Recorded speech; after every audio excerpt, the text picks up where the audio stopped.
आज supreme court ने एक ऐसा फैसला किया जिसने जज के भी आंखों में आंसू भर दिए। सुप्रीम कोर्ट का एक ऐसा फैसला जिसे जानने के बाद आपकी भी आंखें नम हो जाएंगी। वो केस जिसका हर किसी को इंतजार था कि इसमें कोर्ट क्या फैसला लेगा, और कोर्ट ने जो फैसला लिया उसे अब बेहतरीन बताया जा रहा है। एक ऐसा बच्चा जो खेल खेल में ही गिर जाता है, सर में चोट आ जाती है, 13 साल तक बेड पर रहता है। 13 साल तक कोमे में रहने की वजह से परिवार परेशान, क्योंकि 13 साल छोटा वक्त नहीं होता। किसी एक इंसान को छोटे से बड़ा होते हुए देखते हुए, और वो इंसान ना तो चल सकता है ना बोल सकता है, बस उसकी आंखें बंद है लेकिन सांस चल रही है।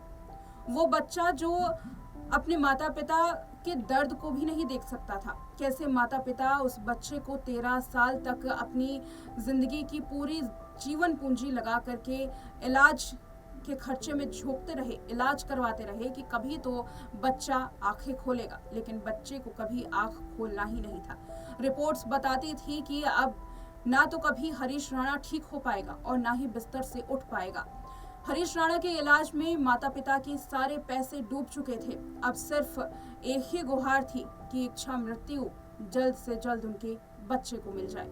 ये पहली बार था जब कोई माता पिता ये सोच रहा था कि उसके बच्चे की मृत्यु हो जाए, क्योंकि यही सभी के लिए ठीक था। ये केस जब सबसे पहले हाई कोर्ट तक पहुंचा तो हाई कोर्ट ने इसे सुनने से ही इनकार कर दिया। उनका कहना था कि आखिर ऐसा कैसे किया जा सकता है। भारत एक ऐसा देश है जहां पर इच्छा मृत्यु का फैसला बहुत कठिन होता है, लेकिन ये एक पहला ऐसा केस बना जहां सुप्रीम कोर्ट ने इच्छा मृत्यु की इजाजत हरीश राणा को दे दी। 13 साल तक बेड पे रहने वाले हरीश राणा से अब उसका लाइफ सपोर्ट सिस्टम निकाल दिया जाएगा। चलिए आपको इस रिपोर्ट में सारी कहानी बताते हैं। हरीश राणा आखिर कौन है, कहां पर इलाज करवा रहे थे और कैसे 13 सालों तक उन्हें इस दर्द भरी जिंदगी का शिकार होना पड़ा, और अगर इच्छा मृत्यु मिली भी है तो इसका क्या प्रोसेस रहेगा, देखिए इस रिपोर्ट में। गाजियाबाद के हरीश राणा, जिन्हें अब इच्छा मृत्यु की इजाजत मिल चुकी है, सुप्रीम कोर्ट के जज जस्टिस जेबी पाद्रीवाला बेहद भावुक हुए इस निर्णय को लेते हुए। 11 मार्च 2026 का वो वक्त था जब जस्टिस जेबी पाद्रीवाला और जस्टिस केवी विश्वनाथन की बेंच ने गाजियाबाद के हरीश राणा के परिवार को पैसिव यूथनेसिया यानी कि इच्छा मृत्यु की अर्जी पर मंजूरी दे दी। चलिए जानते हैं कि आखिर ऐसा क्या हुआ था जिसकी वजह से एक बच्चे की जिंदगी लेना चाहते थे उसी के परिवार वाले। हरीश राणा 13 सालों से बिस्तर पर थे।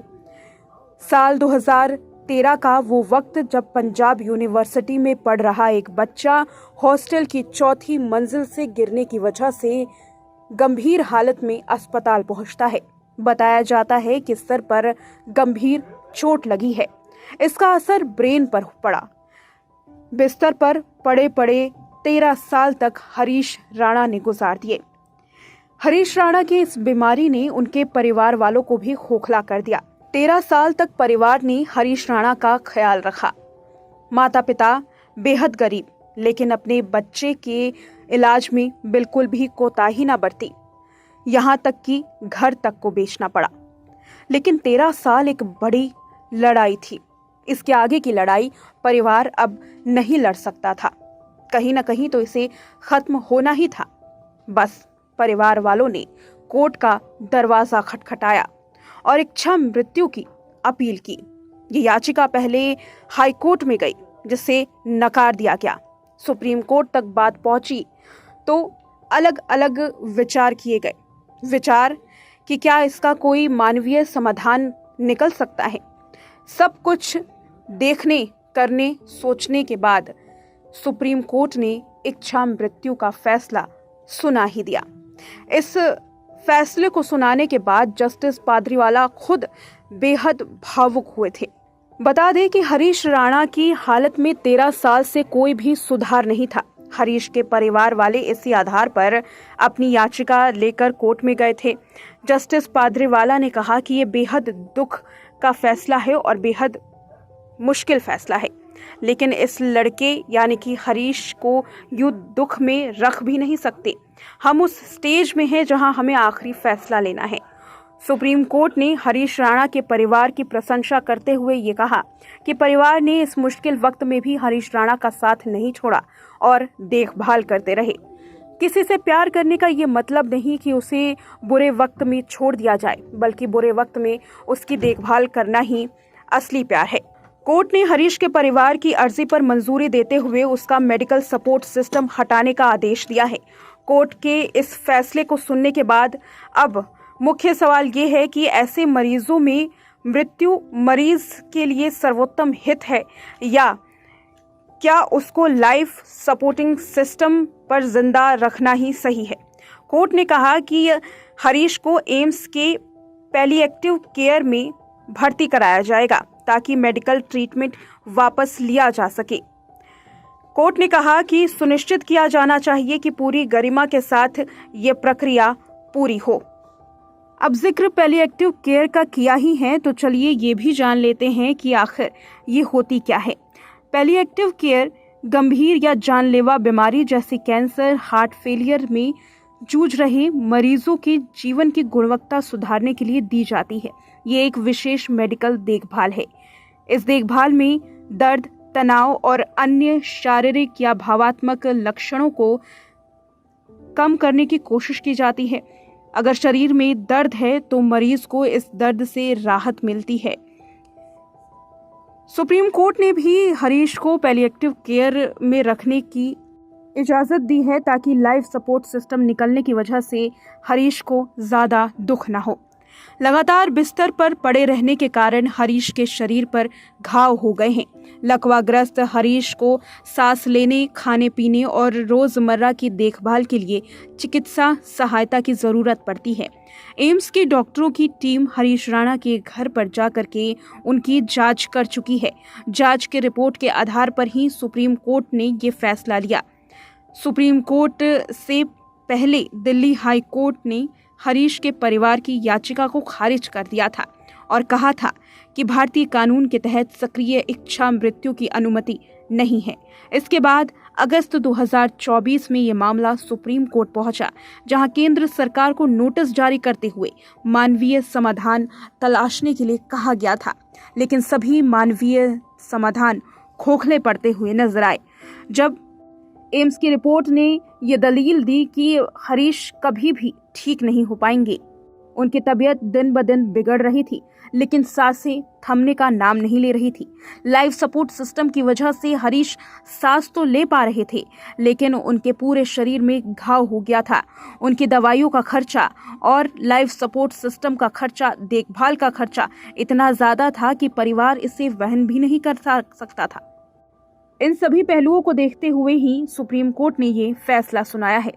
बता दें कि हरीश राणा भारत का वो पहला केस है जहां सर्वोच्च अदालत ने इच्छा मृत्यु का आदेश दे दिया है। भारत का पहला केस हरीश राणा हमेशा हमेशा के लिए याद रखा जाएगा। भारत में इससे पहले किसी को भी इच्छा मृत्यु की इजाजत नहीं थी। इससे पहले कोर्ट ने कभी भी किसी को भी इच्छा मृत्यु का आदेश नहीं दिया है, भले ही मरीज कितनी भी पीड़ा में हो या फिर आवेदन कोर्ट में क्यों ना कर चुका हो। ये पहली बार था जब 13 साल से कोमा में पड़े एक युवक को इच्छा मृत्यु मिल रही है। बता दें कि इच्छा मृत्यु के मिले इस आदेश के बाद अब हरीश राणा के सभी ट्रीटमेंट को धीरे धीरे बंद कर दिया जाएगा। लाइफ सपोर्ट सिस्टम से उन्हें उतार दिया जाएगा, जिसके बाद उनकी मृत्यु खुद हो जाएगी। तो देखा आपने इस रिपोर्ट में कि कैसे हरीश राणा नाम के एक बच्चे के दर्द को ख़त्म करने के लिए पूरे प्रोसीजर को किया जाएगा। सुप्रीम कोर्ट ने इसकी इजाज़त दे दी है। साल 2013 का वो वक्त था जब पंजाब यूनिवर्सिटी में पढ़ रहे हरीश राणा के दिमाग पर चोट आ जाती है गिरने की वजह से, और उसके बाद ब्रेन का इतना बुरा हाल हो जाता है, नसें इतनी ज़्यादा ख़राब हो जाती हैं कि हरीश कोमा में चले जाते हैं। वो कभी कोमा से वापस नहीं लौट सकते थे। इस बात की जानकारी डॉक्टर ने पहले ही उन्हें दे दी थी। इस वजह से हरीश राणा को लेकर के माता पिता ने अदालत में याचिका दायर की। याचिका पर लंबे वक्त तक सुनवाई जारी रही। कोर्ट चाहती थी कि इसका कोई दूसरा समाधान निकाला जा सके, लेकिन ऐसा नहीं हुआ, जिसके बाद सुप्रीम कोर्ट ने आखिरकार इच्छा मृत्यु का फैसला ले ही लिया। अब हरीश राणा के साथ क्या होगा ये भी जान लीजिए। हरीश राणा का जो लाइफ सपोर्ट सिस्टम है, जिसे वेंटिलेटर भी कहा जाता है, उसे निकाल दिया जाएगा। हरीश राणा को ऐसी ट्रीटमेंट दी जाएगी, ऐसा केयर उसे मिलेगा जिसकी वजह से हरीश को दर्द ना हो। हालांकि धीरे धीरे क्योंकि ट्रीटमेंट बंद कर दिया जाएगा, इस वजह से हरीश राणा की खुद ब खुद मृत्यु हो जाएगी। इस रिपोर्ट में इतना ही।